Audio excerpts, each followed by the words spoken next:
Are Christians the most persecuted group in this country? Well, let's take a look at it and see some current examples of some stuff going on.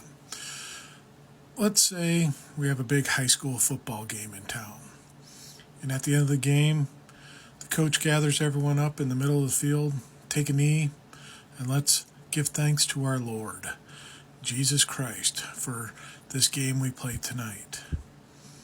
Think there's going to be a lot of uproar out of the stands? A lot of people getting unhinged? Probably not.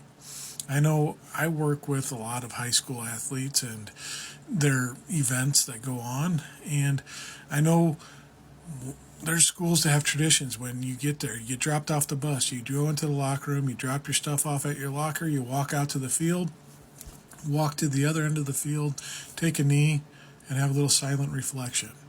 After every game that I've witnessed over the last 15, 16, 17 years, there's a small group of kids that gather around in a circle and have a little prayer. No one stops them. No one says boo about it. Now, let's say there were some Muslim players on this team, and they decided that they were going to go and lay prostrate and bow to Mecca and say their evening prayers at that time. What do you think a good old red-blooded American football fan is going to say if they saw that on the field? All right, so who's the persecuted one there? Is it the Christians or is it the other religion? Another example here.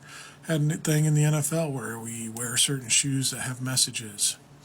If you put a cross or Jesus' face on there, is anyone really going to say boo about it? But if you put an anti-political message on there, or something supporting a certain group in the Middle East, what do you think the red-blooded American football fan's going to say to that? Who's the persecuted one in that situation? There's all sorts of things. Let's go into politics. Let's say we had an example a few years ago where a Muslim woman said a prayer. She wanted to say a prayer to open up the ceremonies of Congress or whatever it was. And it was a prayer to Allah. And people lost their shit. Other congressmen and women lost their shit on this.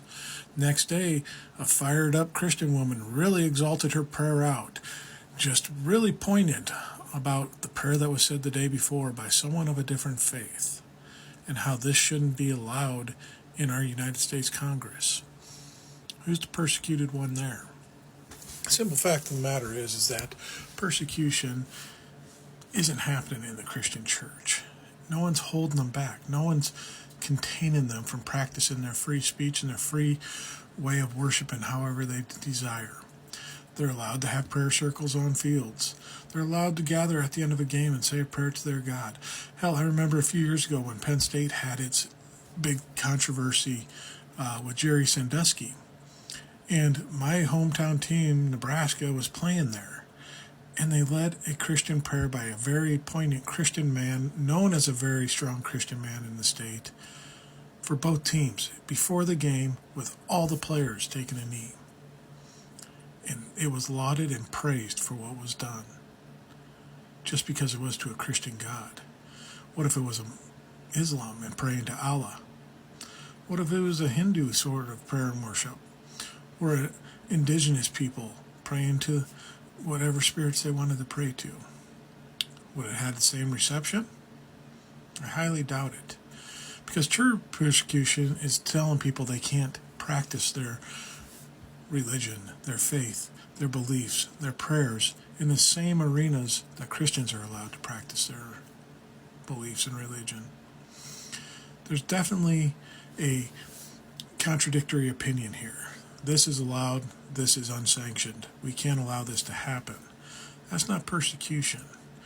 What you think is persecution as a Christian is when people don't want to listen to you, when people don't want to agree with you, or when people challenge you. That only tells me one thing. Your faith is weak, your God is weak, and your resolve is weak.